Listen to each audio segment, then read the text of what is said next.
AF24 Hindi. दरार। Lionel ने जल्दी से अपना हाथ वापस खींच लिया, लेकिन तब तक बहुत देर हो चुकी थी। क्रिस्टल के आर पार एक विशाल दरार बन गई, जिसके साथ एक धुंध भी फैल गई, जिसे देख पाना मुश्किल था।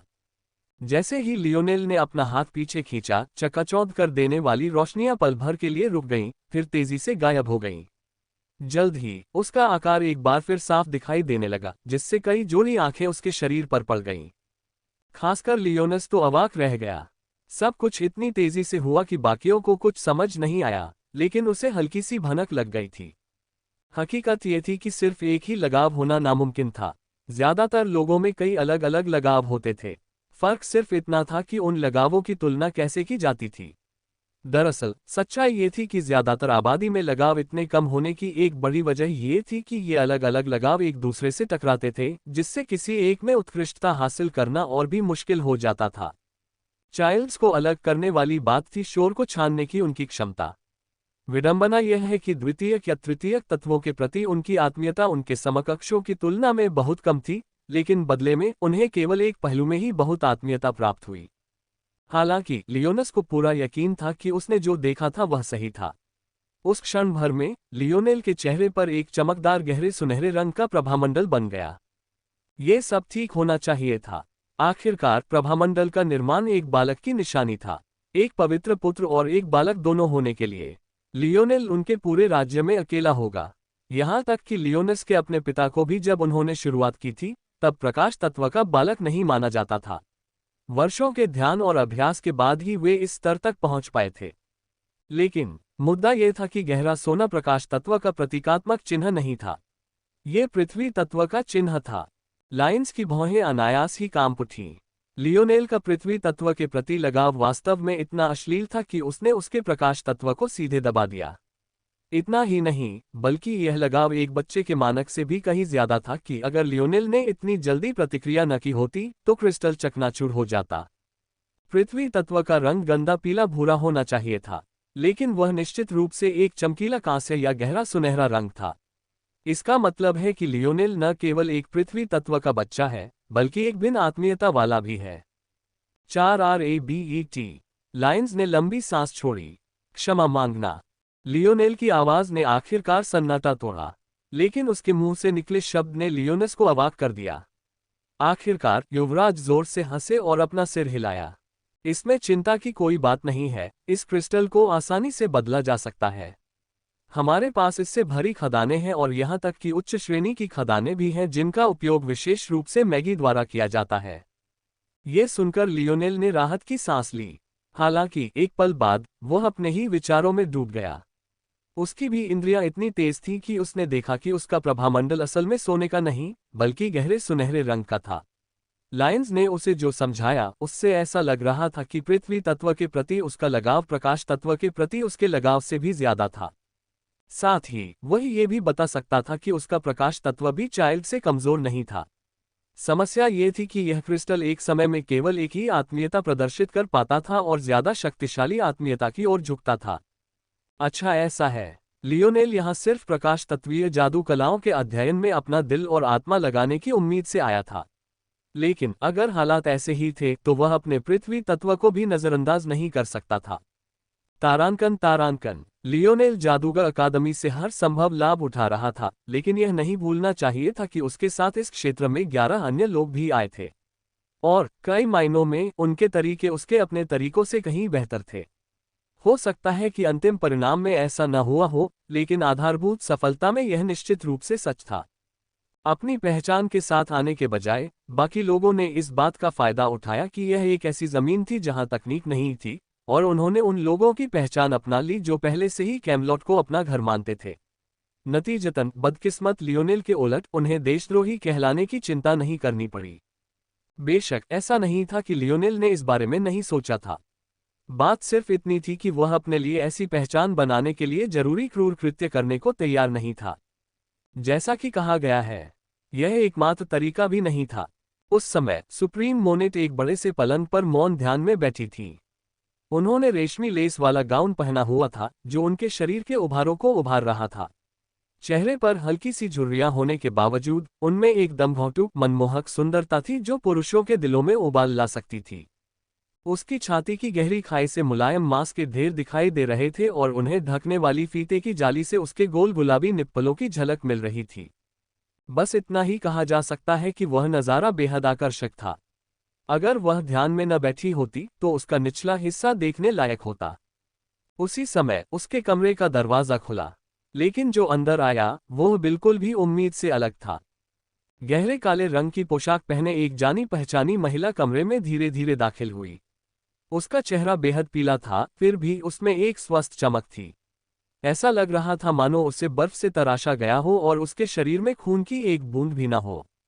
वह महिला मोनेट के पास गई, जिसने धीरे से अपनी आंखें खोली। मोनेट अपनी ठुड्डी ही उठा पाई थी कि काले कपड़े पहने उस महिला ने अपनी पतली उंगली से उसे ऊपर खींच लिया, जो जल्द ही उसके जबड़े तक पहुंच गई। मोनेट के शरीर का आकर्षक दृश्य देखकर महिला की सांसें थोड़ी सी रुक गईं और अंततः उसके चेहरे पर हल्की सी लालिमा छा गई। मुझे आमतौर पर जवान औरतें पसंद आती हैं, काले कपड़े पहने उस औरत ने रेशम जैसी चिकनी आवाज में धीरे से कहा। लेकिन लगता है मैं परिपक्वता के आकर्षण से चूक गई हूं। तुम मुझे पसंद हो, आज रात तुम मेरी सेवा करोगी। महिला के उभारों के अनुरूप काली पोशाक धीरे धीरे नीचे गिरती गई, जिससे उसका सुडौल शरीर सामने आ गया। दरअसल उसके शरीर में एक छिपी हुई शक्ति छिपी थी, जिसमें एक पुरुष की हल्की सी उभरी हुई मांसपेशियां थीं, जबकि एक महिला के कोमल उभार थे। जब उसने अपना लंबा पतला पैर उठाकर मोनेट के बिस्तर पर रखा तो उसके स्तन गर्व से तन गए। एक सुगंधित झाड़ी उसके सबसे पवित्र अंग को सुशोभित कर रही थी, जिसके नीचे छिपे उसके दो गुलाबी होंठ बमुश्किल दिखाई दे रहे थे। वह महिला एक पल के लिए ऐसे ही खड़ी रही, उसका एक पैर कमरे के मुलायम कालीन पर टिका हुआ था और दूसरा बिस्तर की रेशमी चादरों पर। उसने अपने सामने बैठे मोनेट को बिना किसी शर्म या संकोच के अपने आकर्षक शरीर को निहारने दिया और उसके जबड़े को सहलाती रही। मोनेट की नजरें उस महिला से मिलते ही शांत हो गईं, जिसमें महिला के अहंकार का आभास था। लेकिन ऐसा लग रहा था कि इससे महिला उन्हें और ज्यादा चाहने लगी। फिर, मानो अब और इंतजार न कर सकती हो, उसकी पतली उंगलियों ने मोनेट की ठुड्डी को छूना बंद कर दिया और उसे धीरे से पकड़ लिया। मोनेट का सिर अपनी टांगों के बीच खींचते हुए उस औरत के रसीले होठों से एक हल्की सी कराह निकली। महिला ने मोनेट के सिर के पीछे हाथ रखा, आनंद में डूब गई। उसकी आंखें बंद हो गईं और उसका सिर ऊपर की ओर झुक गया। हल्की लयबद्ध सांसें उसकी छाती को ऊपर नीचे कर रही थीं। कोई भी यह कभी नहीं सोच सकता था कि मोनेट जिस महिला की सेवा अपनी जीभ से कर रहा था, वह महान दानव भगवान मोड्रेड थी। लियोनेल को, जाहिर है, इस पौराणिक भूमि पर क्या हो रहा है, इसका जरा भी अंदाजा नहीं था। अगर होता तो उसके पास पूछने के लिए कई सवाल होते, लेकिन इस वक्त उसे बस अपने सामने मौजूद जादुई कलाओं की चिंता थी। लाइन्स, थेबुल और मैरी बहुत पहले ही टावर पर चढ़ चुके थे, लेकिन चूंकि वह अभी भी 1 स्टार अप्रेंटिस जादूगर था, इसलिए जाहिर है कि वह पहली मंजिल पर ही रहेगा। यह उतना बुरा भी नहीं था जितना सुनने में लग रहा था। चूंकि साल के इस समय में केवल बच्चे या सैन्य कौशल वाले युवा ही जादूगर कला टावर में प्रवेश कर सकते थे, इसलिए शुरुआत में टावर में बहुत कम लोग थे। और जो लोग प्रवेश कर सकते थे, उनमें से कितनों को पहली मंजिल से कला की जरूरत होगी। इस वजह से लियोनेल बिल्कुल अकेला था। दरअसल अगर वह 5वीं मंजिल पर भी चढ़ जाता तो भी वह शायद बिल्कुल अकेला होता। फर्श को 9 क्षेत्रों में विभाजित किया गया था। वायु, जल, अग्नि, पृथ्वी, बिजली, लकड़ी, प्रकाश, सहायक और मानसिक जादू कलाओं के लिए एक क्षेत्र। 4 मुख्य तत्वों के अलावा बिजली और लकड़ी भी कैमलॉट के लंबे इतिहास में दिखाई देने वाले अनोखे रूप थे। ये अन्य तत्वों की तुलना में भी काफी दुर्लभ थे। केवल प्रकाश तत्व ही उससे भी दुर्लभ था। जहां तक मानसिक जादू की कलाओं का सवाल है, उनका इस्तेमाल कोई भी कर सकता था। कुछ जादूगर ऐसे भी थे जिनमें असाधारण रूप से उच्च आत्मिक दबाव क्षमता थी, लेकिन उनमें कोई खास आकर्षण नहीं था। ये जादूगर इस तरह के मानसिक जादू में माहिर थे। दरअसल लियोनेल ने सोचा था कि थेबुल और मैरी मानसिक जादूगर हैं। यही वजह है कि उनके वस्त्रों पर कोई कढ़ाई नहीं थी। सहायक भाग कोई भी सीख सकता था। ये मूल जादू थे जो सभी जादूगरों को अपने पास रखने चाहिए। उदाहरण के लिए एलिस और एलियाड दोनों ही अपनी छड़ियों से ही शूरवीरों की तलवारों का सामना कर पाते थे। ऐसा इसलिए नहीं था क्योंकि उनकी छड़ियां, या जिसे कैमलॉट के लोग आध्यात्मिक लकड़ी कहते थे, इतनी मजबूत थीं या उनकी ताकत इतनी ज्यादा थी, बल्कि ऐसा प्रतिकर्षित करना या मजबूत करना या कठोर करना जैसे सहायक जादू की वजह से था। बेशक पहली मंजिल पर मौजूद सहायक जादू इतना कमजोर था कि वे मौजूदा लियोनेल की मदद नहीं कर सकते थे। लेकिन इसका मतलब यह नहीं था कि यह हमेशा सच होगा। 9 क्षेत्रों में विभिन्न मंच थे। प्रत्येक मंच पर एक क्रिस्टल बॉल रखी थी। ये क्रिस्टल बॉल ही जादुई कलाओं को धारण करने वाले माध्यम थे। हालांकि उन तक पहुंचना इतना आसान नहीं था। किसी क्षेत्र में प्रवेश करने के लिए एक निश्चित स्तर की आत्मीयता की आवश्यकता होती है, अन्यथा उसे केवल एक ऐसी बाधा मिलेगी जिसे पार करना असंभव होगा। बेशक लियोनेल को पहली मंजिल पर चिंता करने की कोई बात नहीं थी। वह बहुत उत्सुकता से सीधे लाइट क्षेत्र में चला गया। हालांकि पहली मंजिल पर कम कठिनाई के कारण किसी भी मंजिल की तुलना में सबसे ज्यादा कलाएं होनी चाहिए थीं, फिर भी लाइट क्षेत्र में सबसे कम पोडियम थे, लगभग 40। लियोनेल ने सबसे नजदीक वाला चुना। उस पर कोई दबाव नहीं था, इसलिए उसे लगा कि वह थोड़ा समय ले सकता है। उसके आत्मिक दबाव ने मंच के चारों ओर की दीवार को आसानी से तोड़ दिया। जल्द ही उसकी आंतरिक दृष्टि क्रिस्टल की दुनिया में प्रवेश कर गई और उसके मन में एक जादुई कला प्रतिबिंबित हो गई। चमक। लियोनेल अपनी हंसी रोक नहीं पाया। ये जादुई कला बिल्कुल वैसी ही थी जैसी सुनाई दे रही थी। इसका इस्तेमाल किसी और काम के लिए नहीं बल्कि रास्ता रोशन करने के लिए किया जाता था। किसने सोचा होगा कि शक्तिशाली प्रकाश तत्व का भी ऐसा दिन होगा। सपना साकार करें। लियोनेल का आभामंडल बढ़ गया, उसकी आत्मा क्षीण हो गई क्योंकि उसने जादुई कला को अपने मन में अंकित कर लिया था। 47 सेकंड। लियोनेल ने सिर हिलाया। उसे अपने स्वप्नलोक में जादुई कला को पूरी तरह उकेरने में 1 मिनट से भी कम समय लगा। उसका मन क्रिस्टल बॉल से हट गया। एक विचार के साथ उसका आत्मिक दबाव एक बार फिर बढ़ गया और उसके हाथ की हथेली पर जम गया। पलक झपकते ही हवा का एक झोंका आया। उसके शांत होने के बाद लियोनेल की हथेली पर एक चमकदार प्रभामंडल बन गया, जिससे वह मुस्कुरा उठा। अगर कोई और यहाँ होता तो उसे इतना झटका लगता कि उसके मुंह में बेसबॉल आ जाता। कुल मिलाकर लियोनेल को अपनी पहली जादुई कला सीखने और उसे जादू से जगाने में 1 मिनट से ज्यादा समय नहीं लगा। इतनी तेजी तो मानो राक्षसी होने की हद तक अश्लील थी। ये जानना जरूरी था कि एक जादूगर आमतौर पर किसी एक जादुई कला का जादू करने से पहले कई दिनों तक उस पर ध्यान करता है, और फिर भी उसे अपने आत्मिक दबाव को केंद्रित करने के लिए आध्यात्मिक लकड़ी की जरूरत होती थी। मानो ये सब काफी बुरा न हो, पहली कोशिश में इसे पूरा करने में कई सेकंड लगते थे। लगातार अभ्यास के बाद ही इसमें धीरे धीरे समय कम होता गया, लेकिन फिर भी ये निश्चित रूप से लियोनेल जितना तेज नहीं होना चाहिए था। हालांकि लियोनेल की क्षमता जादूगरों की दुनिया के लिए बहुत ही उत्तम थी। अपनी स्वप्न मूर्ति कला की क्षमता से वह कुछ ही मिनटों में कोई जादुई कला याद कर सकता था, और चूंकि वह उसके मन में एक परिपूर्ण अपरिवर्तनीय स्मृति थी, इसलिए वह उसे याद करने में कभी गलती नहीं करता था। परिणामस्वरूप उसे अपने आध्यात्मिक दबाव को केंद्रित रखने के लिए आध्यात्मिक लकड़ी की आवश्यकता नहीं थी। अगर उसके पास अपनी एक छड़ी होती तो ये बाघ के पंख लगाने जैसा होता। लेकिन लियोनेल का छड़ी चलाने का कोई इरादा नहीं था। वह भाला चलाते हुए भाला चलाने की क्षमता चाहता था, उसके पास छड़ी के लिए हाथ ही नहीं थे। लियोनेल की यह बढ़त और बढ़ेगी। उच्च श्रेणी की जादू कलाओं में कभी कभी जादूगरों को उनमें पूरी तरह से महारत हासिल करने के लिए सालों, यहाँ तक कि दशकों तक ध्यान लगाना पड़ता है। लियोनेल के लिए ये बस कुछ ही दिनों की बात हो सकती है। ये 1 स्टार अप्रेंटिस आर्ट्स मेरे लिए ज्यादा उपयोगी नहीं होंगे। ये बहुत कमजोर हैं। हो सकता है कि केवल उच्च स्तरीय आधिकारिक आर्ट्स ही मेरी युद्ध क्षमता को बढ़ा सकें। लेकिन बेहतर होगा कि मैं इन सभी को अपने ड्रीमस्केप में ड्रीम स्कल्प्ट करूं, शायद ऐसा करने पर मैं कुछ उपयोगी निष्कर्ष निकाल सकूं। लियोनेल ने एक और क्रिस्टल बॉल उठाए और कड़वी मुस्कान दी। Multi shine. लियोनेल अवाक रह गया। ऐसा तो नहीं हो सकता कि ये सारी जादुई कलाएं उसे एक शानदार बल्ब में बदलना चाहती हों, है ना? हवा का एक झोंका फिर लियोनेल की ओर बढ़ा।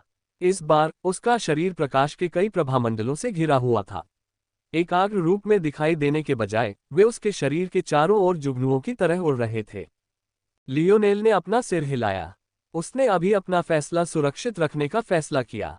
आखिरकार उसे इस बात का सटीक अंदाजा नहीं था कि 1 स्टार अप्रेंटिस आर्ट्स क्या कर सकता है। सिर्फ 2 मंत्रों के लिए लाइट एलिमेंट का सबसे बुरा हाल मान लेना थोड़ा मूर्खतापूर्ण था। इसके अलावा ये कलाएं बिल्कुल बेकार नहीं थीं। अगर ये माया मकबरे में होती तो कुछ चीजें आसान हो सकती थीं।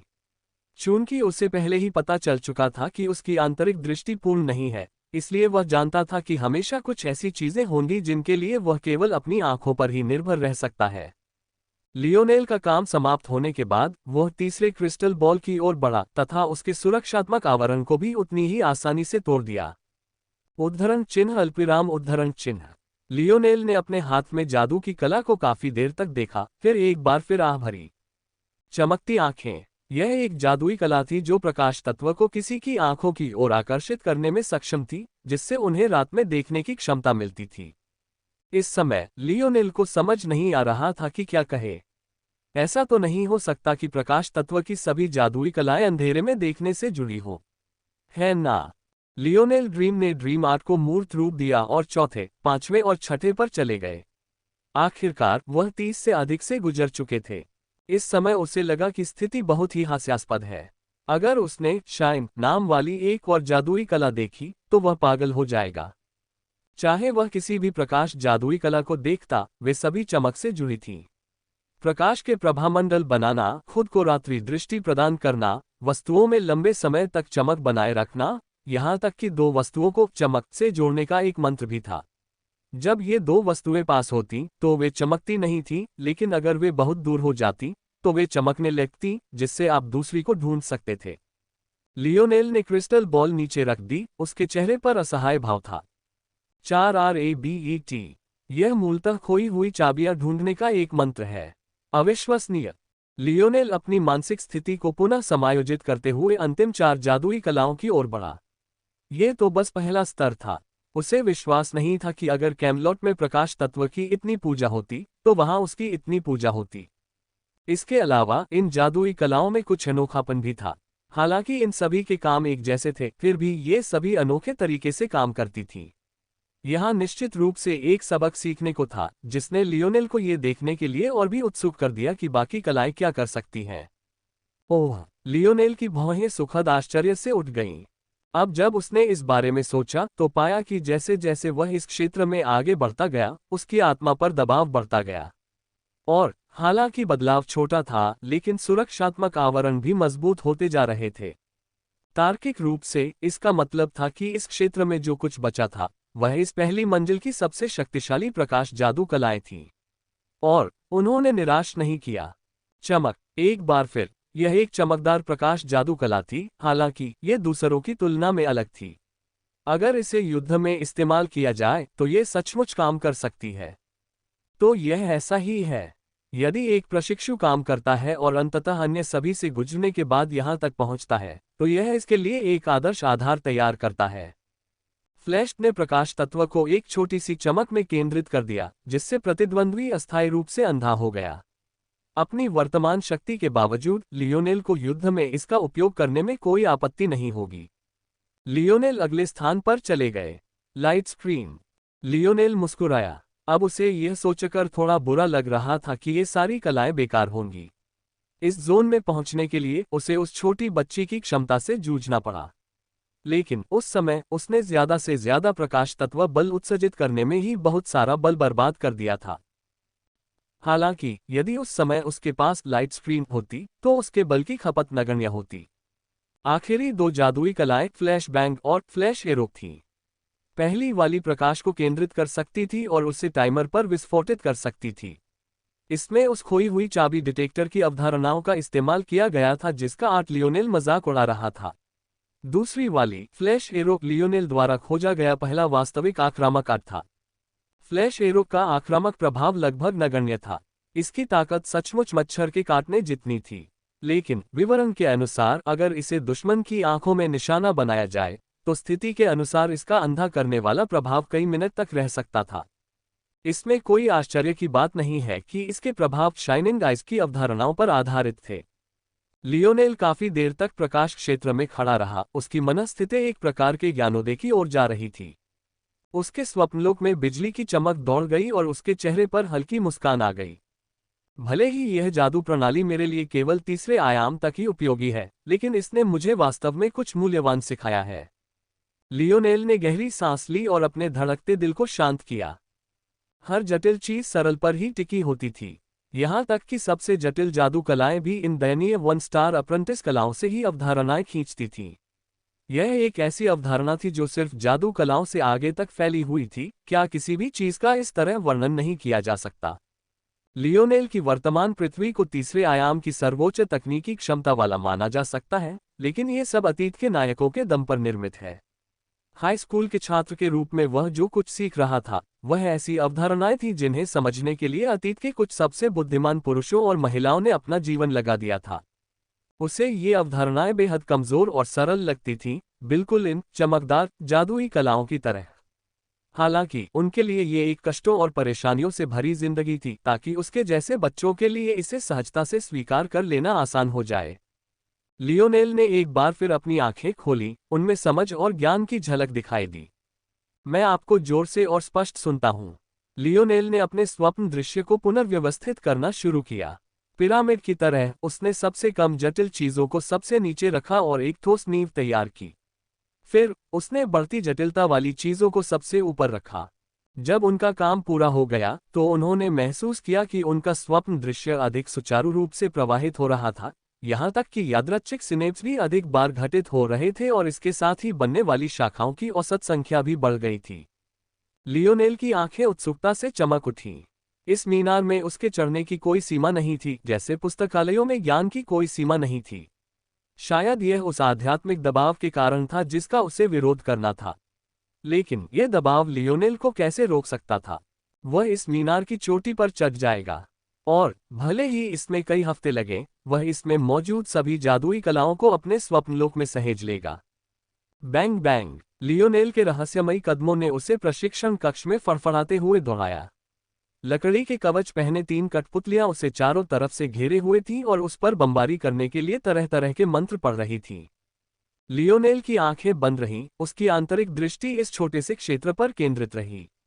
लामोरक ने उसके साथ कैसे खिलवाड़ किया था, ये विचार उसके दिमाग में बार बार घूम रहे थे। यादें इतनी सजीव थीं कि उसे लगभग वही दर्द एक बार फिर अपने शरीर में दौड़ता हुआ महसूस हो रहा था। लियोनेल अचानक तीनों कठपुतलियों से घिर गया। एक पल के लिए तो ऐसा लगा कि उसे चारों तरफ से घेर लिया जाएगा। पृथ्वी, अग्नि और जल के बाण अलग अलग दिशाओं से उस पर हमला कर रहे थे, जिसका उद्देश्य उसका प्राण लेना था। इस कमरे की सभी कठपुतलियां पूरी तरह से आध्यात्मिक लकड़ी से बनी थीं। नतीजतन उनकी जादू करने की क्षमता उनके मानव समकक्षों से भी ज्यादा थी। यही बात उनके कठोर कार्यों और जबरदस्त शक्ति की भरपाई करती थी। हालांकि इंसानों के लिए ज्यादा आध्यात्मिक लकड़ी जरूरी नहीं कि बेहतर हो। आखिरकार अगर किसी की छड़ी बहुत बड़ी हो तो ये 2 कागजों को स्टेपल करने के लिए हथौड़े का इस्तेमाल करने जैसा होगा।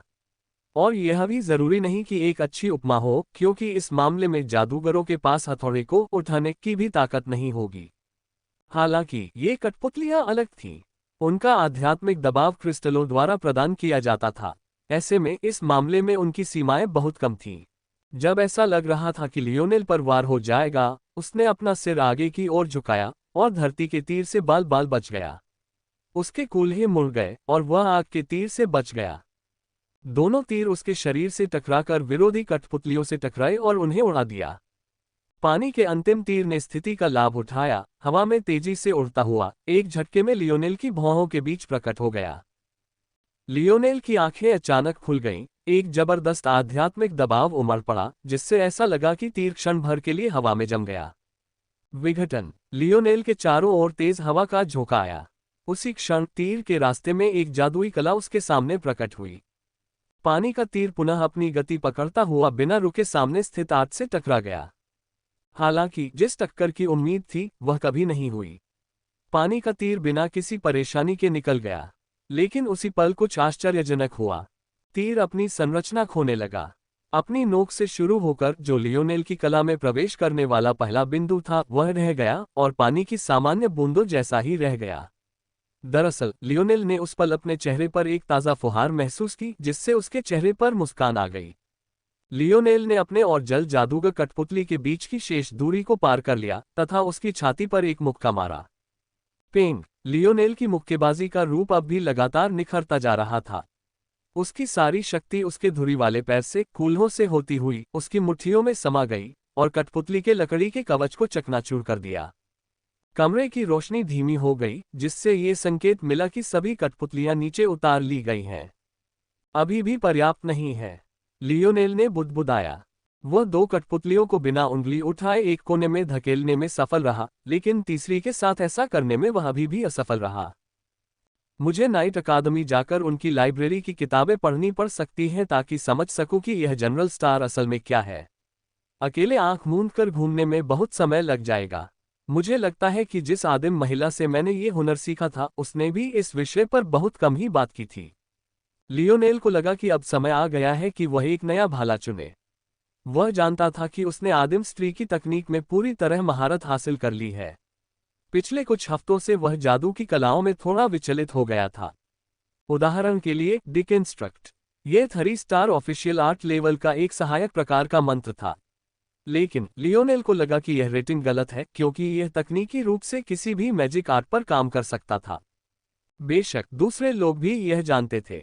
समस्या ये थी कि इस कला में कई गतिशील भाग और बदलते रूप थे।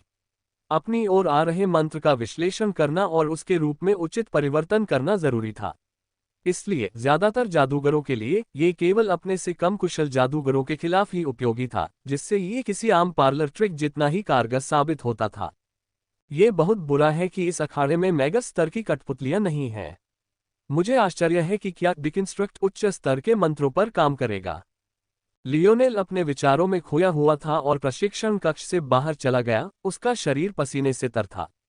लियोनेल ने आश्चर्य से ऊपर देखा, उसे ये देखकर सुखद आश्चर्य हुआ कि लियोनस उसका इंतजार कर रहा है।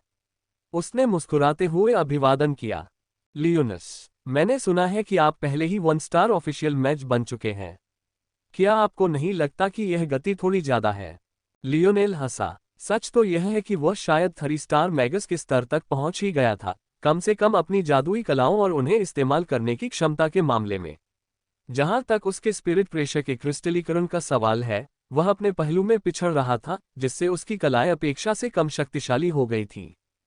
हालांकि 1 स्टार ऑफिशियल मैच रैंक से आगे बढ़ने के लिए सिर्फ ज्ञान और योग्यता से ज्यादा कुछ खास योग्यताएं हासिल करना भी जरूरी था। इसके अलावा भले ही वह तुरंत 3 स्टार मैच रैंक तक पहुंच सकता था, लियोनेल को ऐसा करना अनुचित लगा। गंजेपन के शिकार पुरुष ये हेयर ग्रोथ ट्रिक क्यों पसंद कर रहे हैं? Alpha hair oil. एक तो उनके देशद्रोही होने की बात पर अभी भी दूसरे लोग गौर कर रहे होंगे। हालांकि एक पवित्र पुत्र के रूप में उनकी स्थिति आम लोगों और शायद कुछ उच्च धार्मिक तबकों को भी अंधा करने के लिए पर्याप्त थी, फिर भी कुछ लोग ऐसे भी थे जो इसे ज्यादा गंभीरता से नहीं लेंगे। बेशक लियोनेल अभी भी 3 स्टार ऑफिशियल मैच के स्तर तक पहुंचना चाहता था। लाइब्रेरी में मौजूद सारी जानकारी पढ़ने का यही एकमात्र तरीका था। हालांकि उसे ये थोड़ा अजीब लगा कि वह उनकी सारी तकनीकों को तो देख सकता था, लेकिन उनका सारा ज्ञान नहीं पढ़ सकता था। लेकिन लियोनेल को लगा कि आखिरकार यह बात सही थी। अक्सर उचित ज्ञान के बिना जादू की कलाएं सीखना असंभव होता है, और अगर आपके पास ज्ञान भी हो तो भी उनकी रक्षा करने वाली दीवार को तोड़ना बिल्कुल अलग बात थी। लियोनेल संभवतः उनके इतिहास में एकमात्र ऐसा व्यक्ति था जो इन बाधाओं को पूरी तरह से अनदेखा कर सकता था। लियोनेल और लाइन्स ने कुछ देर तक विविध विषयों पर बातचीत की। उसके बाद लियोनेल ने अंततः प्रश्न पूछा, क्या तुम मुझसे कुछ पूछने आए हो? उसने पूछा। हाँ, मैं तो भूल ही गया था। चच कुछ समय से तुम्हारी स्थिति के बारे में पूछ रहा है। इससे पहले कि ये बूढ़े पागल हो जाएं, बेहतर होगा कि तुम जाकर देख लो। मैं तुम्हें ले चलता हूँ। ओह, लियोनेल की भौहें ऊपर उठ गईं। क्या मुझे कुछ करना है? लियोनस को एहसास हुआ कि लियोनेल को शायद इन बातों का पता नहीं था। हमारे राज्य की 4 प्रमुख शक्तियां शाही परिवार, 2 अकादमियों और चर्च के इर्द गिर्द केंद्रित हैं। पवित्र पुत्रों को चर्च के भीतर उनके रक्षक के रूप में एक विशेष दर्जा प्राप्त है। चर्च के पास योद्धा हैं जिन्हें वे पैलाडिन कहते हैं, लेकिन सच्चाई यह है कि इस राज्य के एकमात्र सच्चे पैलाडिन मेरे पिता हैं। लाइन्स की आंखों में एक अदम्य गर्व की झलक दिखाई दे रही थी। लियोनेल समझ गया कि लाइन्स घमंडी नहीं था। उसने जो चेहरा दिखाया था उससे पता चलता था कि वह अपने पिता से कितना प्यार करता था और उनकी कितनी कद्र करता था।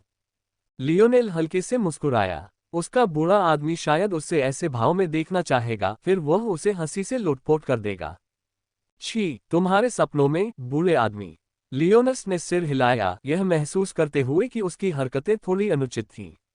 लेकिन लियोनेल को इससे कोई फर्क नहीं पड़ा, इसलिए वह मुस्कुराते हुए आगे बढ़ता रहा। सच कहूं तो ये सही समय है, लाइन्स ने आखिरकार एक पल बाद कहा। तुम्हें कुछ पुण्य अर्जित करने होंगे, चाहे वह चर्च के लिए हो या तुम्हारे अगले स्वर्गारोहण के लिए, और मेरे पास एक मिशन है जिसके लिए मैं मदद की तलाश में हूं। क्या तुम रुचि रखते हो? लियोनेल की आंखें चमक उठी, जरूर। इसके साथ ही लियोनस लियोनेल को चर्च की ओर ले गया। कैमलॉट के मध्य में किले से कुछ दूरी पर स्थित था। वे शहर के दो विपरीत किनारों पर ऐसे खड़े थे मानो दुनिया को थामे हुए दो स्तंभ हों। चाहे जो भी हो, लियोनेल को एक दमनकारी आभा का एहसास हो रहा था जो उस पर भारी पड़ रही थी, मानो बिना सिर झुकाए दोनों में से कोई भी संतुष्ट नहीं होगा। ये सच था कि लियोनेल ऐसे माहौल में नहीं पला बढ़ा था जहां झुकने पर जोर दिया जाता था, लेकिन उसे किसी भी चीज के लिए मजबूर होना पसंद नहीं था। इस दबाव में उसने अनजाने में अपनी पीठ सीधी कर ली और उसके कंधे चौड़े हो गए। लियोनेल की प्रतिक्रिया देखकर लियोनस की पलकें हल्की सी झपकीं, लेकिन एक हल्की सी मुस्कान के अलावा उसने और कुछ नहीं कहा। फाटक पर महसूस किए गए उत्पीड़न के कारण लियोनेल ने अवचेतन रूप से यह सोचा था कि वह किसी युद्ध क्षेत्र में प्रवेश कर जाएगा, लेकिन उसने कभी यह नहीं सोचा था कि 1 घंटे के बाद भी कोई भी उसे और लियोनस को लेने नहीं आया था। लियोनेल को समझ नहीं आ रहा था कि इस बात पर क्या प्रतिक्रिया दे। क्या वह पवित्र पुत्र नहीं था? क्या वह इस राज्य में इस उपाधि वाले केवल 4 लोगों में से एक नहीं था?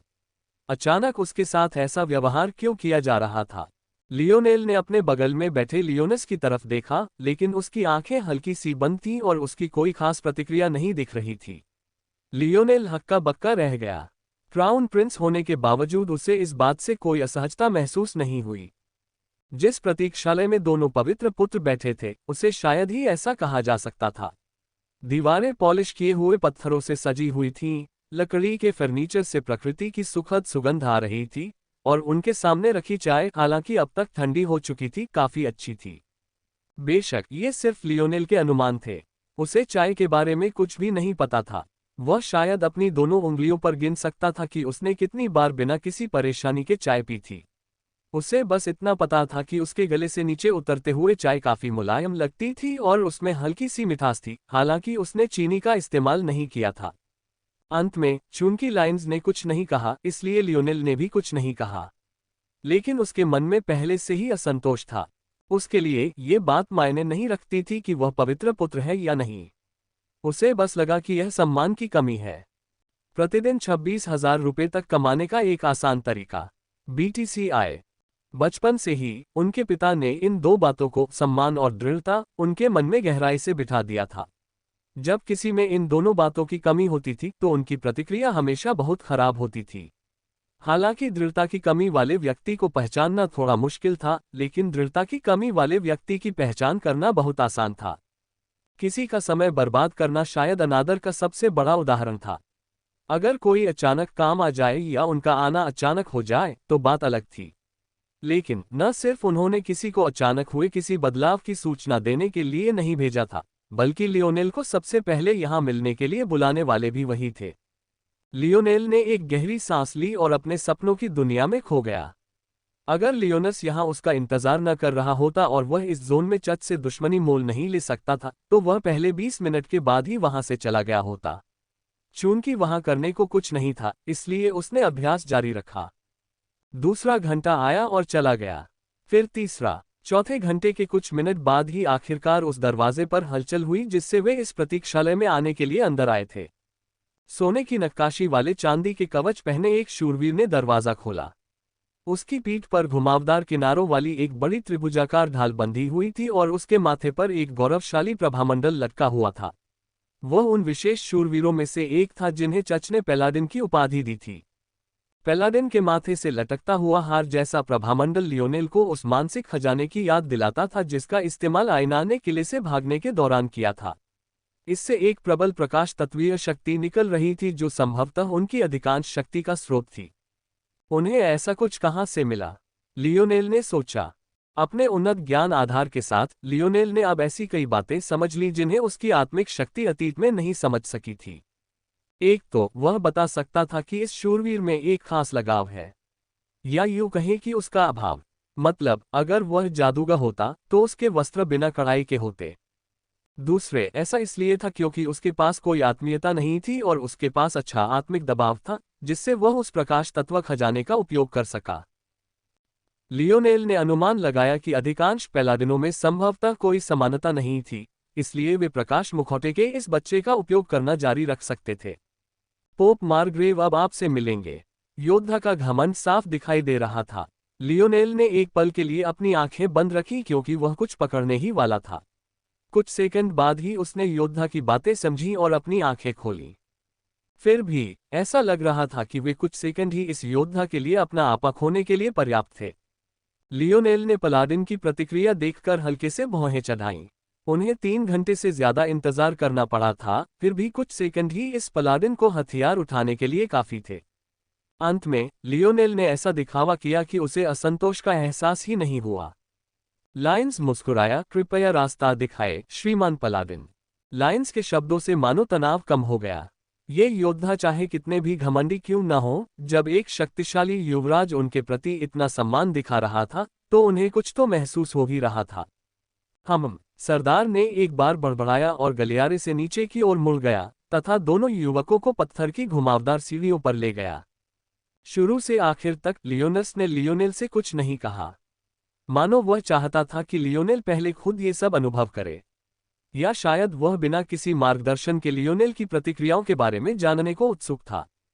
लगता है जब उसे सम्मान की कमी महसूस होती है तो उसके लिए उस जड़ जमाए हुए अहंकार को छिपाना और भी मुश्किल हो जाता है। लियोनस मन ही मन मुस्कुराया। ये वाकई अजीब है। अगर वह सचमुच अनाथ होता तो उसे दुनिया की क्रूरता बहुत पहले ही देख लेनी चाहिए थी। अगर वह देख लेता तो उसका असली स्वभाव पहले ही सामने आ जाता।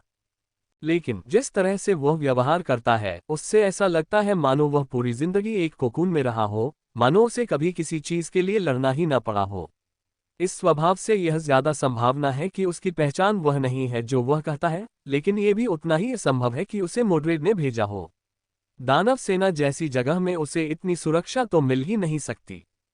आखिर ये लियोनेल कौन है? योद्धा ने अंतिम कदम आगे बढ़ाया, अपने हाथों को 2 बड़े लकड़ी के दरवाजों पर दबाया और धक्का दिया। प्रकाश की एक तेज धारा ने लियोनेल की आंखों पर प्रहार किया, जिससे उसकी आंखें सिकुड़ गईं। जब तक उसकी आंखें साफ हुई, वह सिर्फ अपना सिर हिला पाया। कमरा बहुत ज्यादा उजाला था। लामोरक से लड़ाई के बाद जिस कमरे में वह जागा था, उसके विपरीत उसे बिना चुभते दर्द के आंखें खोलना भी मुश्किल लग रहा था। सोने और चांदी की कढ़ाई पूरे कमरे में फैली हुई थी, जो सीढ़ियों के एक चौड़े समूह का रूप ले रही थी, जो एक ऊंचे सिंहासन पर समाप्त होती थी, जिसकी पीठ छत तक पहुंचती थी। सिंहासन पर एक सुंदर अधेड़ उम्र का आदमी बैठा था। दरअसल लियोनेल को लगा कि सिर्फ सुंदर होना ही उसके साथ न्याय नहीं करता। धरती की फिल्मी हस्तियां भी, जिन पर फिदा रहती थीं, इस आदमी के सामने गोबर के ढेर जैसी लिखती। अगर लियोनेल अपने रूप रंग पर ज्यादा जोर देता तो मुमकिन था कि वह भी खुद को थोड़ा कमतर समझने लगे। उस आदमी के सिर पर चमकीले सफेद बाल थे, और हालांकि उसकी आंखें आधी बंद थीं, लियोनेल देख सकता था कि उसकी आंखों की पुतलियां गहरे चांदी जैसे रंग की थीं। बस एक चीज जो उसके सुंदर रूप में थोड़ी बाधा डाल रही थी, वह थी उसके सिर पर पहना हुआ बड़ा सा हेडड्रेस। इस आदमी को देखकर लियोनेल को कुछ समझ में आया कि चच उसे पवित्र पुत्र के रूप में इतनी गंभीरता से क्यों नहीं लेता। इस आदमी से आने वाला आत्मिक दबाव किसी 3 सितारा जादूगर के स्तर का था। अब सब कुछ समझ में आ गया। ये व्यक्ति कैमलॉट का चौथा पवित्र पुत्र, प्रकाश तत्व का त्रितारा जादूगर पोप मार्ग्रेव था। हालांकि इसके बाद जो हुआ उसने लियोनेल को सचमुच अवाक कर दिया। योद्धा ने आदरपूर्वक उस उजले कमरे को पार किया, पोप के सिंहासन तक पहुंचने वाली पहली कुछ सीढ़ियां चढ़ीं, फिर आदरपूर्वक घुटनों के बल बैठकर उनके पैरों को चूमा।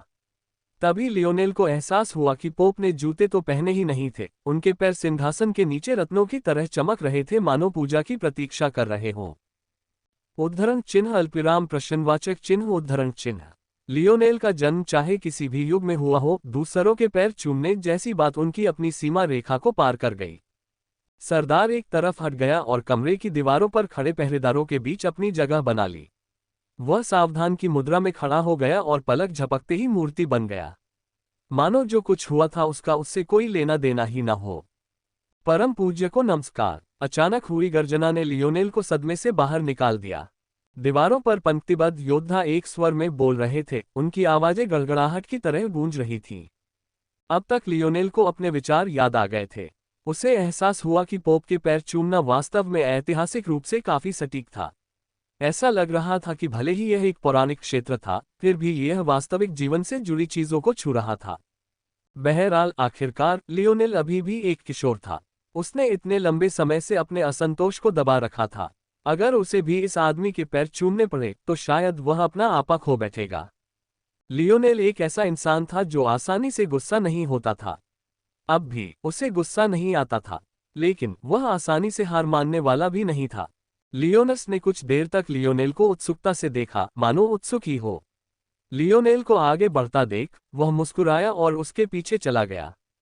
अभिवादन। लियोनेल ने पोप का अभिवादन करते हुए अपने मन में सोच सकने लायक सबसे मध्ययुगीन सलामी दी।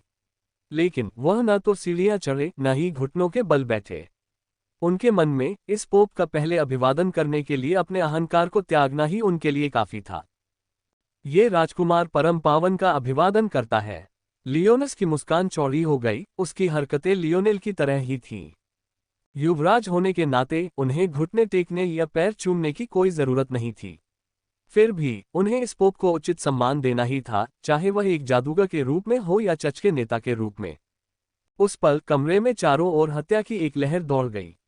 ऐसा लग रहा था मानो लियोनेल को वहीं कुचल देना चाहता हो जहां वह खड़ा था। लियोनेल ने अपना सिर उठाया, लेकिन उसने देखा कि पोप की आंखें अभी भी आधी बंद थीं। हत्या का इरादा उसकी तरफ से नहीं, बल्कि कमरे की दीवारों से सटे खड़े योद्धाओं की तरफ से आ रहा था। ऐसा लग रहा था कि वे लियोनेल की हरकतों से पूरी तरह भड़क गए थे। हाँ, लियोनेल ने हत्या के इरादे पर कोई खास प्रतिक्रिया नहीं दिखाई। उसकी नज़र अब पोप पर भी नहीं थी। लियोनेल ने पहले इस पर ध्यान नहीं दिया था क्योंकि कमरा और पोप मार्ग्रेव बहुत ज्यादा उजाला कर रहे थे, लेकिन सिंहासन के पीछे दो छोटी लड़कियां बिल्कुल स्थिर खड़ी थीं। उनके नन्हे पैर ठंडे संगमरमर के फर्श पर टिके थे और उनके शरीर सफेद गाउन से सजे थे। दोनों के हाथों में सफेद पंखुड़ियों वाली फूलों की टोकरी थी। यहां से भी लियोनेल को उन दो टोकरियों से आती खुशबू आ रही थी। ऐसा लग रहा था कि यही वजह थी कि इस कमरे में इतनी अच्छी हवा थी। हालांकि लियोनेल के इस तरह अचानक पकड़े जाने की वजह यही नहीं थी। असल वजह यह थी कि उसने उनमें से एक लड़की को पहचान लिया था। दरअसल वह छोटी बच्ची भी अपनी बड़ी बड़ी नम आंखों में हैरानी के भाव से लियोनेल की तरफ देख रही थी। ये छोटी बच्ची वही बच्ची थी जिसकी वजह से लियोनेल जोन से लगभग पूरी तरह चूक गया था। उसके जाने पहचाने नीले बाल और बड़ी बड़ी नीली आंखें देखकर लियोनेल मुस्कुराए बिना नहीं रह सका। ये प्यारी सी बच्ची हमेशा उसे मुस्कुराने पर मजबूर कर देती थी। हालांकि वह उसके लिए एक बाधा बनी हुई थी, फिर भी वह इतनी प्यारी बच्ची पर गुस्सा नहीं कर पाया। शायद यही औरत का फायदा था। अदुर्ना परिवार की छोटी लड़की लियोनेल की निगाहें देखकर शर्मा गई और उसकी आंखें इधर उधर घूमने लगीं, मानो वह कहीं छिपने की जगह ढूंढ रही हो। लियोनेल खुद को हंसने से नहीं रोक पाया, जिससे कमरे में मौजूद योद्धा चौंक गए। ऐसी स्थिति में हंसना, क्या उसे अब अपनी जिंदगी की चाहत नहीं रही? पोप भी अपनी आंखें थोड़ी और खोलने से खुद को नहीं रोक पाए। अपनी शुरुआती प्रतिक्रिया के बाद लियोनेल को एहसास हुआ कि यह स्थिति शायद बहुत अच्छी नहीं है। अगर इस छोटी बच्ची ने उसकी पोल खोल दी तो मुसीबत खड़ी हो सकती है। हालांकि वह खुद को उजागर किए बिना सीधे ऐसा नहीं कर सकती थी, लेकिन उसके पास इशारों इशारों में अपनी बात कहने के और भी तरीके थे। वह इतना भोला नहीं था। हालांकि उसे इस छोटी बच्ची की मासूमियत की वजह से उससे लगाव हो गया था, लेकिन ऐसा नहीं था कि उसे इस बात का अंदाजा नहीं था कि वह कितना खतरा पैदा कर सकती है। आखिरकार लियोनेल ने इस बारे में चिंता न करने का फैसला किया। अब कुछ करने के लिए बहुत देर हो चुकी थी। वह बस सतर्क रह सकता था। लियोनेल, सही कहा। क्या आप एक पवित्र पुत्र के कर्तव्यों को जानते हैं? पोप आखिरकार बोले। अब तक सरदारों ने बारी से एक भी शब्द नहीं कहा था। ऐसा लग रहा था मानो उन्हें अपनी जगह पता हो और वे उससे एक कदम भी पीछे नहीं हटेंगे। मुझे नहीं मालूम परम पावन, कृपया सलाह दें। लियोनेल ने वर्तमान स्थिति पर पुनः ध्यान केंद्रित किया। राजपरिवार से बाहर एकमात्र पवित्र पुत्र होने के नाते चर्च के प्रति आपका कर्तव्य है। हालांकि एक सामान्य व्यक्ति होने के नाते आपको धर्म या विचारधारा की शिक्षा नहीं दी गई है। आप चर्च के एक कैनन के रूप में कॉन्वेंट में प्रवेश करेंगे। 12 साल सेवा करने के बाद आपको पादरी वर्ग में अपनी जगह बनाने का मौका मिलेगा। अगर आपका प्रदर्शन एक निश्चित मानक पर खरा उतरता है तो भविष्य में आपको पोप की भूमिका सौंपी जा सकती है। लियोनेल के होंठ फड़क उठे। कैनन, कॉन्वेंट, क्या ये पोप उसे नन बनने के लिए नहीं कह रहा था? और 12 साल की सजा। इसका मतलब था 12 साल तक उपवास और धार्मिक अनुष्ठान। और इन सब के बाद भी उसे अपनी पवित्रता बनाए रखनी होगी और कड़े नियमों का पालन करना होगा। अगर जोन में उसे बस एक भूमिका ही मिल जाती तो कोई बात नहीं। आखिरकार लियोनेल को कुछ समय के लिए अभिनय करने में कोई आपत्ति नहीं थी। यह जोन तो बस एक क्षणिक अस्तित्व था, ऐसा नहीं कि उसे जीवन भर कुंवारा ही रहना पड़ेगा। हालांकि ये साफ था कि पोप उसे 12 साल के लिए जेल में बंद करना चाहता था। लियोनेल इतना समय कैसे बर्बाद कर सकता था? उसके पास पहले से ही समय की कमी थी। अगर उसे इस तरह जेल में बंद कर दिया जाता तो वह कुछ भी खास हासिल नहीं कर पाता। तो बिना किसी हिचकिचाहट के लियोनेल ने अपना सिर हिला दिया। मुझे खेद है परम पावन, पादरी बनने की मेरी कोई महत्वाकांक्षा नहीं है। वातावरण एक बार फिर ठंडा हो गया। पोप मार्ग्रेव ने अपनी आंखें पूरी तरह खोल दी और ऊपर से लियोनेल की ओर देखने लगे। लियोनेल पर हत्या का इरादा हर गुजरते सन्नाटे के साथ बढ़ता ही जा रहा था। हालांकि एक बार फिर ये पोप की तरफ से नहीं बल्कि उनके सरदारों की तरफ से आ रहा था। लियोनेल समझ गया कि अगर उनके शिष्टाचार के नियम न होते तो वे जरूर हथियार तानकर आगे आ जाते। लियोनेल के मन में कई विचार घूम रहे थे। उसके लिए मार्ग्रेव का अनुरोध स्वीकार करना असंभव था, लेकिन साथ ही वह चर्च के साथ मतभेद भी नहीं मोल ले सकता था। लियोनस ने कैमलॉट को शक्ति के 4 स्तंभों वाला बताया है, लेकिन मुझे लगता है कि चीजें इतनी सरल नहीं हैं। ज्यादा संभावना यही है कि ऊपरी तौर पर 4 शक्तियां हों, लेकिन शूरवीर और जादूगर अकादमी शायद शाही परिवार और चर्च के मोहरे भर हैं। ये भी हो सकता है कि दोनों चर्च का विरोध करने के लिए शाही परिवार के मोहरे हों। लियोनेल की आंखें सिकुड़ गईं जब उसने यह विचार सोचा। ऐसा इसलिए था क्योंकि यह कोई ऐसा विचार नहीं था जो उसके मन में आया था।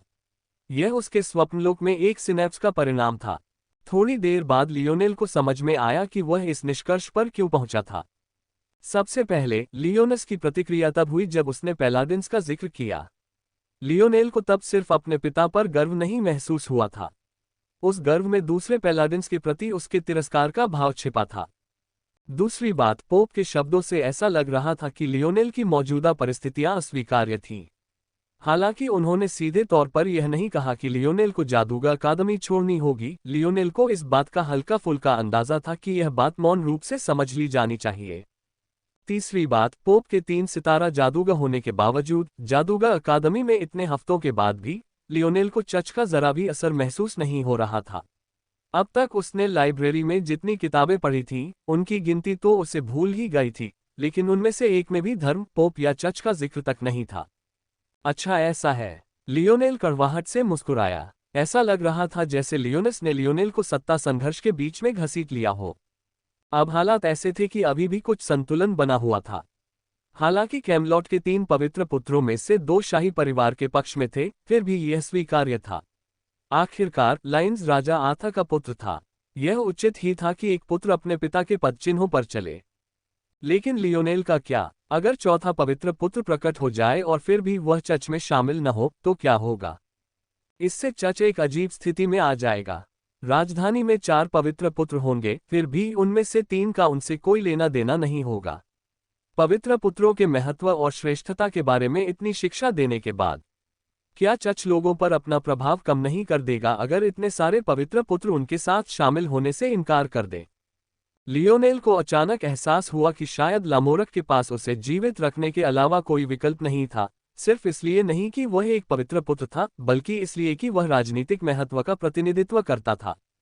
यद्यपि लियोनेल को इस निष्कर्ष पर पहुंचने में काफी समय लगा, लेकिन अपने स्वप्न दृश्य और क्षमता के कारण उसे वास्तव में सब कुछ समझने में एक क्षण से अधिक समय नहीं लगा। उस मामले में परम पावन, स्थिति शायद वैसी नहीं होगी जैसी आप उम्मीद कर रहे हैं, लियोनेल ने धीरे से कहा। इन शब्दों को सुनकर पोप मार्ग्रेव के हाव भाव में आखिरकार पहली बार बदलाव आया। दरअसल लाइन्स की भी भौहें तन गईं, साफ तौर पर उत्सुकता से। सच्चाई यह है कि मैं पवित्र पुत्र नहीं हूं। पोप मार्ग्रेव की भौहें ऊपर उठ गईं। दरअसल उनके होठों पर एक हल्की सी मुस्कान तैर गई। अगर लियोनेल औरत होती या उसे मर्द पसंद होते तो यह मुस्कान कितनी भी हल्की क्यों ना होती, उनके दिल की धड़कनें बढ़ा देती। मुझे यकीन नहीं है कि क्या हुआ, लेकिन मैगस एलियाड से शायद कोई गलती हुई होगी। मैंने हाल ही में अपनी आत्मीयता का परीक्षण कराया था और नतीजा यह निकला कि मैं एक पृथ्वी तत्व का बच्चा हूं। मार्ग्रेव की अभिव्यक्ति एक बार फिर बदल गई। ओह, उसने धीरे से कहा। लियोनेल को तब समझ आया कि जानकारी अभी तक फैली नहीं है। लेकिन ये बात तो सही थी। लियोनेल के प्रवेश के समय मैजिक आर्ट टॉवर में जो भी मौजूद रहा होगा, वह निश्चित रूप से असाधारण रूप से उच्च पद का था। न केवल वे लियोनेल की स्थिति के महत्व को समझते होंगे, बल्कि शुरुआत में गपशप करने की संभावना भी कम थी।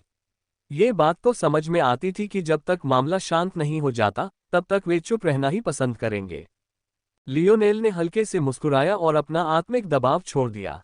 सिंहासन कक्ष में तेज हवा बह रही थी। एक पल के लिए ऐसा लगा जैसे लियोनेल दुनिया का केंद्र हो, किसी प्रचंड तूफान के केंद्र में खड़ा हो। इस समय लाइन्स और पोप, यहां तक कि बगल में खड़े योद्धाओं के चेहरे पर भी भाव बदल गए। लियोनेल का आत्मिक दबाव इतना शक्तिशाली कैसे था? इस दिशा में लियोनेल ज्यादा कुछ नहीं कर सका। वह पहले से ही खुद को रोक रहा था। वह पिछले कुछ हफ्तों से अपने आत्मिक दबाव को पूरी लगन से क्रिस्टलाइज कर रहा था। यह उसके रोके रखने का ही नतीजा था। उसका आत्मिक दबाव तो इस दुनिया के दबावों से कहीं ज्यादा था। उसे रोकने वाली एकमात्र चीज थी उसका निम्न स्तर का बल। पलक झपकते ही लियोनेल के सामने एक साधारण मिट्टी का तीर बन गया। यह सिर्फ एक 2 सितारा प्रशिक्षु कला थी। लियोनेल चाहता तो पल भर में ऐसे कई दर्जन तीर बना सकता था।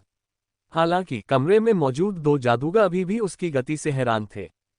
एक कदम आगे, गति अभी भी स्वीकार्य थी, लेकिन उन्हें लियोनेल के अर्थेन एरो पर धातुई चमक स्वीकार करने में मुश्किल हुई। ये बिल्कुल स्पष्ट था कि वह न केवल एक अर्थ चाइल्ड था, बल्कि एक प्रकार का था, और वह भी एक बहुत ही शक्तिशाली प्रकार का। हालांकि लियोनेल ने ये सब सिर्फ दिखावे के लिए नहीं किया था। उसका मकसद बिल्कुल साफ था। जैसा कि आप देख सकते हैं, परम पावन, मुझे लगता है कि कोई ना कोई गलती जरूर हुई होगी। मैंने लाइट एलिमेंटल आर्ट सीखने की कोशिश की थी, लेकिन मैं उसमें ज्यादा अच्छा नहीं था। दरअसल 1 स्टार अप्रेंटिस लाइट आर्ट सीखने में मुझे कई मिनट लगते हैं। युद्ध में इसका इस्तेमाल करना मेरे लिए नामुमकिन होगा। पोप की आंखें सिकुड़ गईं और कमरा एक बार फिर शांत हो गया। सन्नाटा घुटन भरा था, यहां तक कि सरदारों में भी अब लियोनेल पर दबाव बनाने की हिम्मत नहीं बची थी। वे सब बस पोप मार्ग्रेव के जवाब का इंतजार कर रहे थे। उद्धरण चिन्ह ... तुम बहुत बुद्धिमान लड़के हो, पोप मार्ग्रेव ने अंततः कहा। मार्ग्रेव के चेहरे पर ऐसा भाव था जैसे, मैं जानता हूं कि आप बकवास कर रहे हैं, लेकिन मुझे ये पसंद है। जब आत्मा का दबाव एक निश्चित स्तर तक पहुंच जाता है, तो वह कई तत्वों का निर्माण करने में सक्षम हो जाता है। बेशक ये जिस कुशलता से किया जाता है वह किसी के मुख्य तत्व की तुलना में बहुत कम होती है, लेकिन फिर भी ये सच है। मार्ग्रेव कैसे मान सकते थे कि लियोनेल को 1 मिनट में एक स्टार अप्रेंटिस आर्ट बनाने में 1 मिनट लग गया? ये तो बकवास ही था। लेकिन इस तथ्य के बावजूद कि यह बकवास था, ये बकवास था जिसे पोप पसंद करते थे। जब तक लियोनेल इस तरह बुद्धिमान बने रहेंगे, उनके बीच कोई समस्या नहीं होगी। कैमलॉट सचमुच धन्य है कि उसे एक और बच्चा मिला है, और वह भी इतना शक्तिशाली।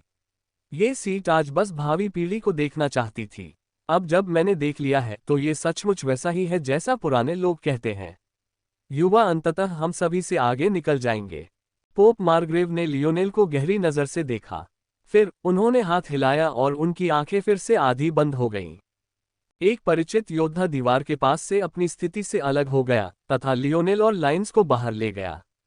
लियोनेल की आंखें सिकुड़ गईं जब पीछे से बड़े दोहरे दरवाजे बंद हो गए, जिससे उन चकाचौंध करने वाली रोशनियों का मार्ग अवरुद्ध हो गया। कितना चालाक आदमी है! राहत की सांस लेना तो दूर की बात है, लियोनेल कई स्तर पर अधिक सतर्क था।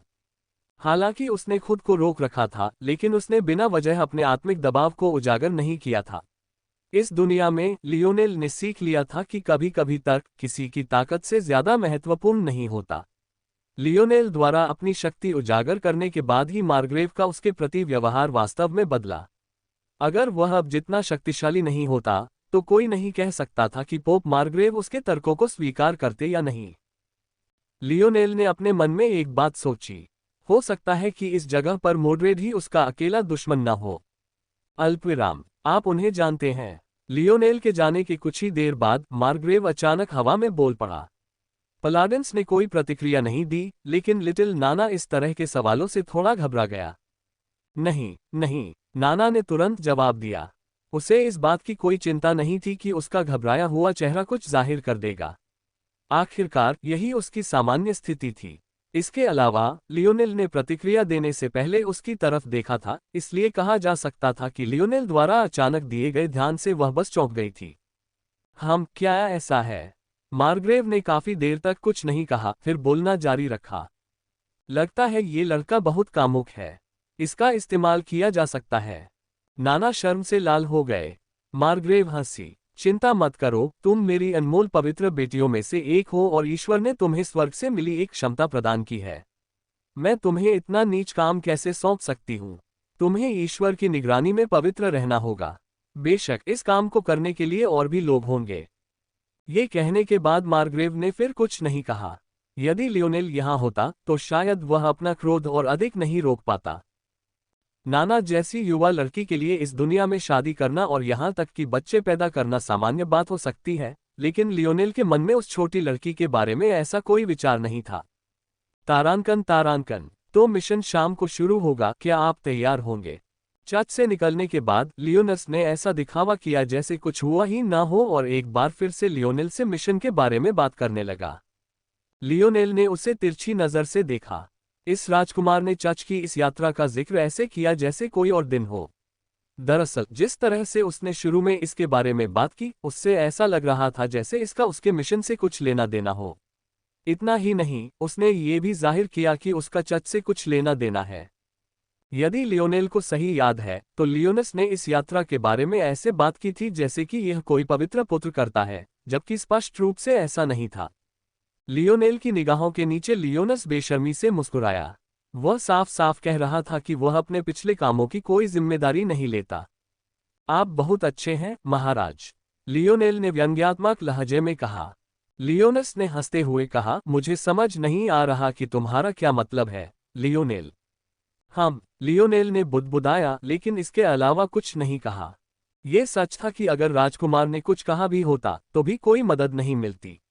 हालांकि यह जानना अच्छा होता, लेकिन ये राजकुमार द्वारा लियोनेल के लिए कोई फैसला लेने जैसा भी होता।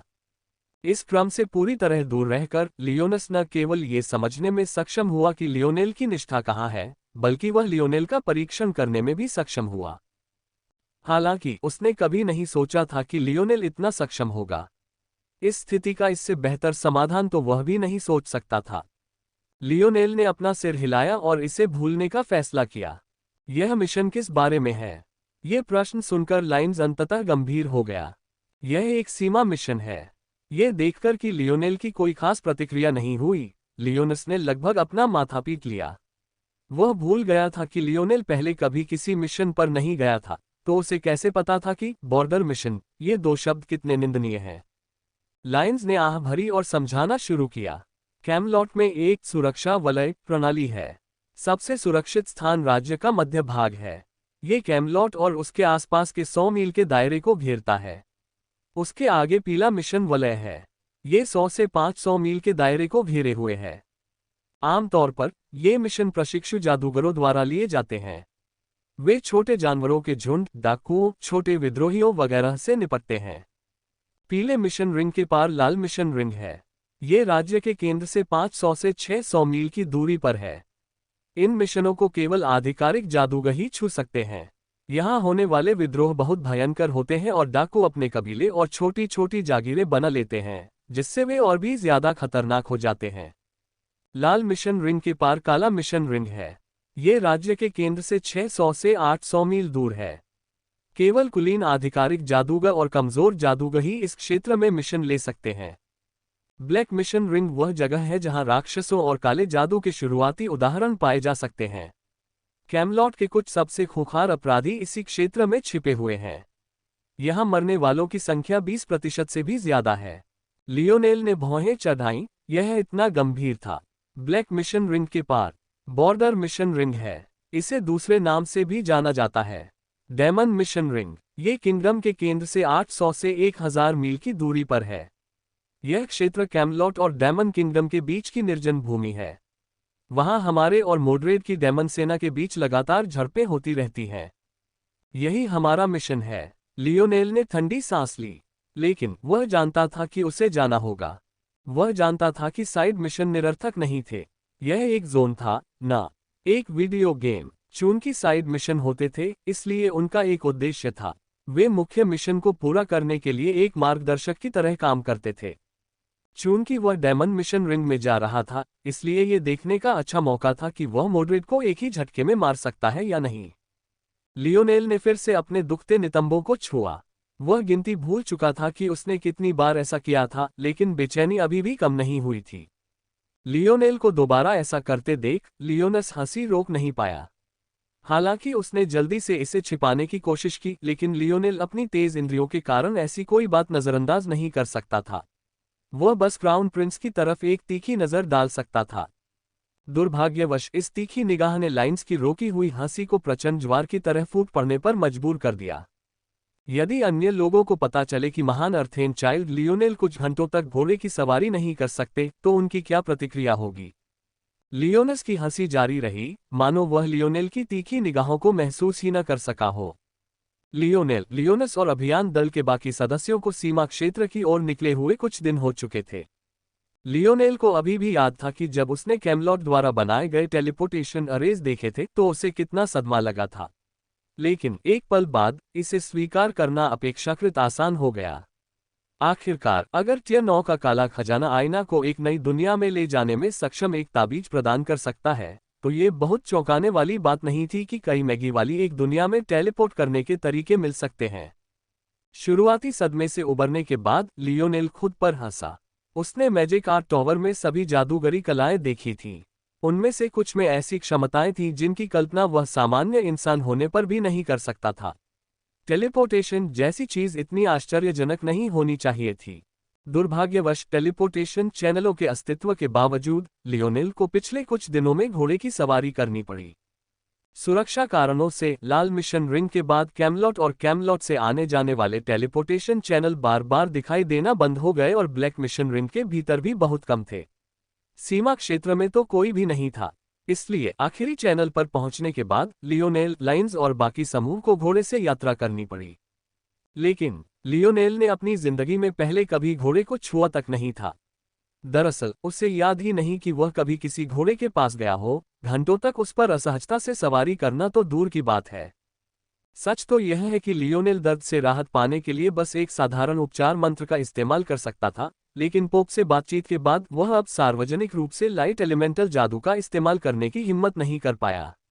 और ऐसा लग रहा था कि लियोनस उसकी मदद करने के बजाय उस पर हंसने में इतना व्यस्त था। बाकी दस्ते ने भी इसे काफी सहजता से लिया। सीमा क्षेत्र मिशन के दौरान हंसी मजाक होना दुर्लभ था, इसलिए लियोनेल को मजाक का पात्र बनाने के बाद वे थोड़ा निश्चिंत महसूस कर रहे थे। लाइन्स मन ही मन मुस्कुराया।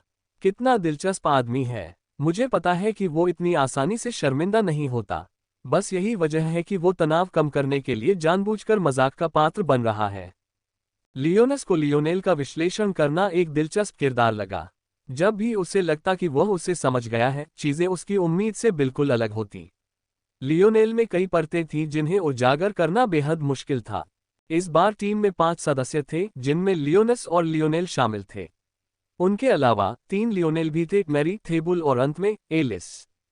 उन सबको देखने के बाद ही लियोनेल को उनके वस्त्रों में कढ़ाई न होने का असली कारण समझ आया। युद्ध के मैदानों में अक्सर आने वाले जादूगर और मागी दुश्मन को अपने बारे में जरूरत से ज्यादा जानकारी नहीं देते थे। दरअसल लियोनेल को एहसास हुआ कि उनके वस्त्र शायद उनके असली स्तर को भी नहीं दर्शाते। इस कारण से लियोनेल ने भी बिना किसी कढ़ाई के सादे नीले वस्त्र पहने और वह उस दुनिया के बारे में थोड़ा और समझ पाया जिसमें वह था। अचानक हंसी का माहौल गंभीर हो गया। इस दस्ते के नेता लाइन्स को कुछ कहने की जरूरत ही नहीं पड़ी।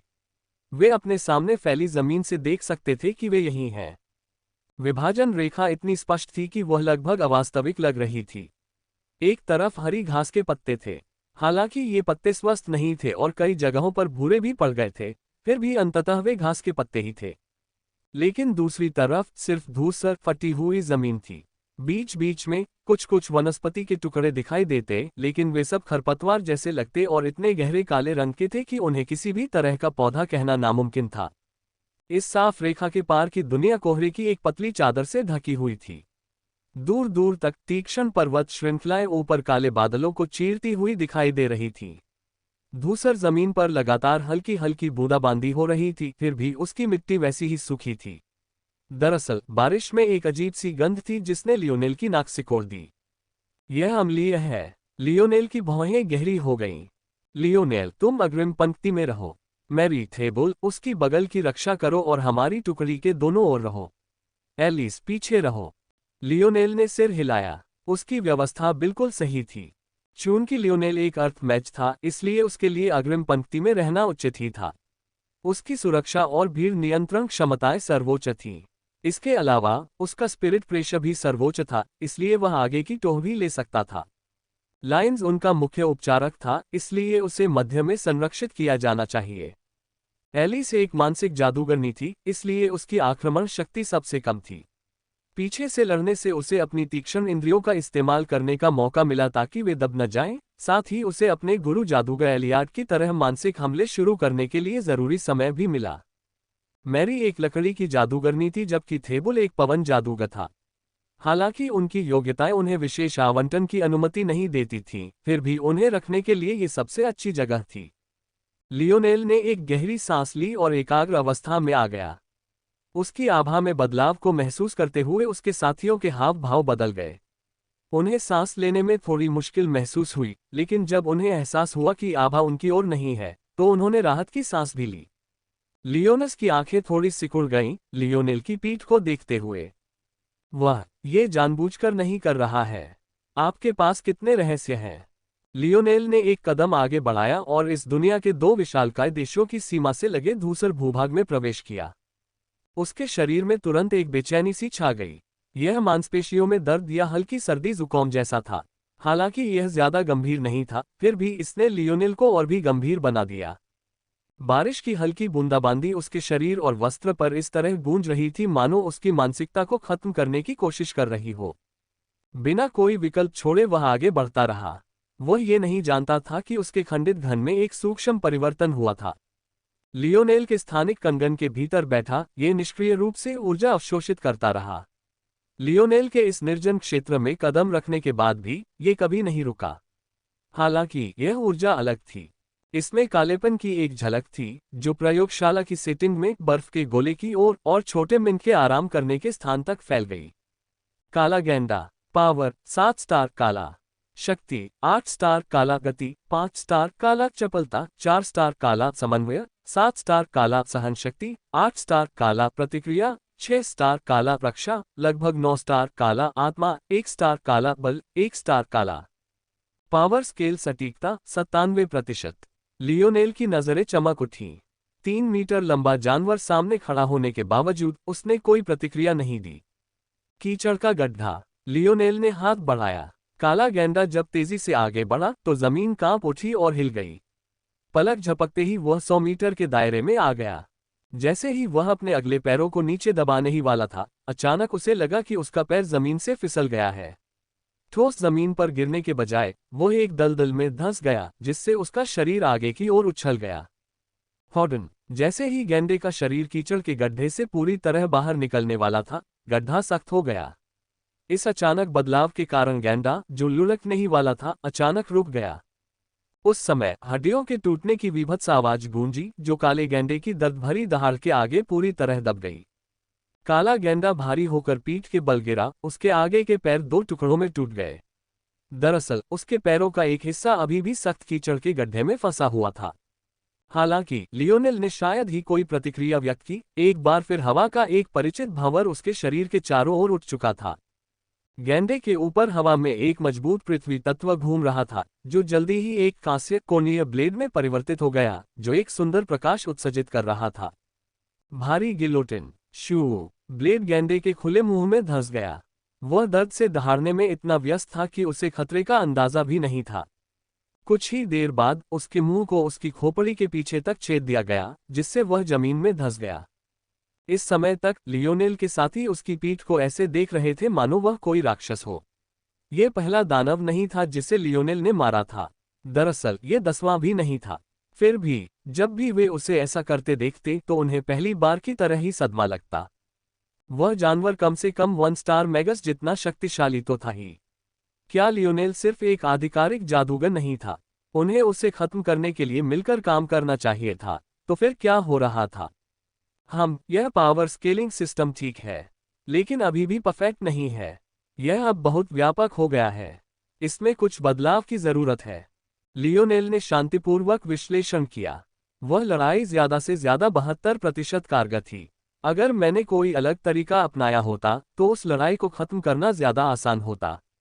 यदि मैंने मड पिट के कारण गेंडे के पलटने के तुरंत बाद ग्रेविटी वॉर्प का उपयोग किया होता तो मैं इसे अपने वजन के नीचे धकेलने के लिए अर्थेन स्पाइक का उपयोग कर सकता था।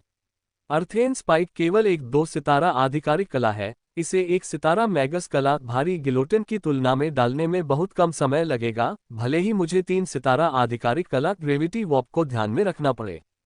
लियोनेल को अपनी सहनशक्ति के इस्तेमाल की ज्यादा चिंता नहीं थी। असली 3 स्टार जादूगरों से भी तुलना करने पर भी उसकी सहनशक्ति उनकी कल्पना से कहीं ज्यादा थी। आखिरकार तकनीकी रूप से उसके पास 5वें आयाम के जादूगर के भंडार थे। बस एक ही अफसोस की बात थी कि उसे जादू की कलाएं सीखने के लिए अपनी आत्मा का ज्यादा इस्तेमाल करना पड़ा, क्योंकि उसने अपनी आत्मा के दबाव को इस दुनिया के असली कुलीनों जितना गहराई से विकसित नहीं किया था। लेकिन फिर भी उनका प्रारंभिक बिंदु अभी भी इतना अधिक ऊंचा था कि इससे कोई फर्क नहीं पड़ा। लियोनेल अपने स्वप्न दृश्य को धीरे धीरे निखारने में लगा था। वह उस मुकाम तक पहुंचना चाहता था जहां दुश्मन पर नजर पड़ते ही उसे हराने का सबसे अच्छा तरीका समझ सके। दुर्भाग्य से ये स्पष्ट था कि वह अभी भी इस नतीजे से बहुत दूर था।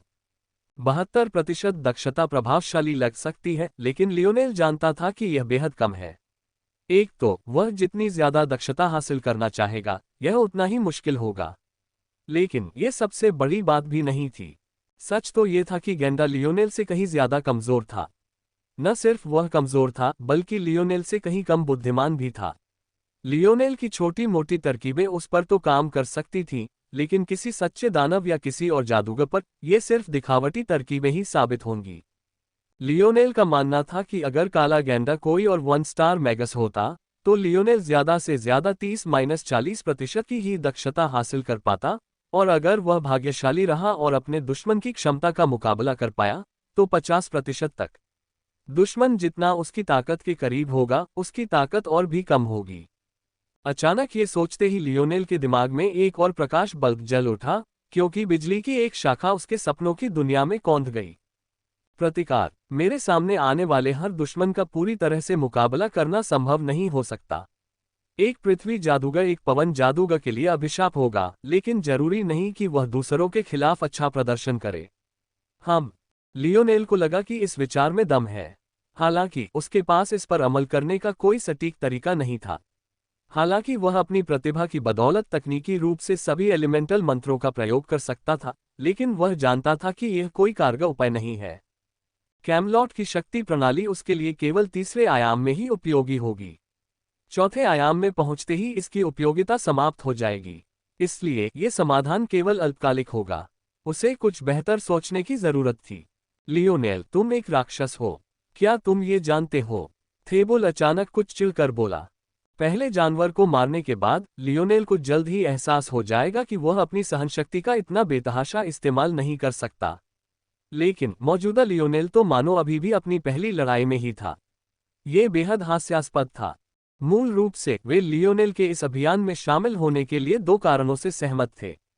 पहला, लियोनस ने उसकी सिफारिश की थी, और दूसरा, उन्होंने अफवाहें सुनी थी कि उसने राउंड टेबल के एक शूरवीर से युद्ध किया था और जीवित बच निकला था। उनके मन में, भले ही लियोनेल का जादू मानक के अनुरूप न हो, वह दूसरे तरीकों से इसकी भरपाई कर सकता है। लेकिन उन्होंने कभी नहीं सोचा था कि सिर्फ जादू की कला का इस्तेमाल करके भी वह इतना राक्षस बन जाएगा। ओह, लियोनेल को समझ नहीं आया कि इसका क्या जवाब दे। लियोनस और बाकी लोग उसकी प्रतिक्रिया देखकर हंस पड़े। उन्हें लगा था कि इन जमीनों में प्रवेश करने के बाद माहौल भारी हो जाएगा, लेकिन लियोनेल की वीरता ने उनके दिलों का बोझ हल्का कर दिया।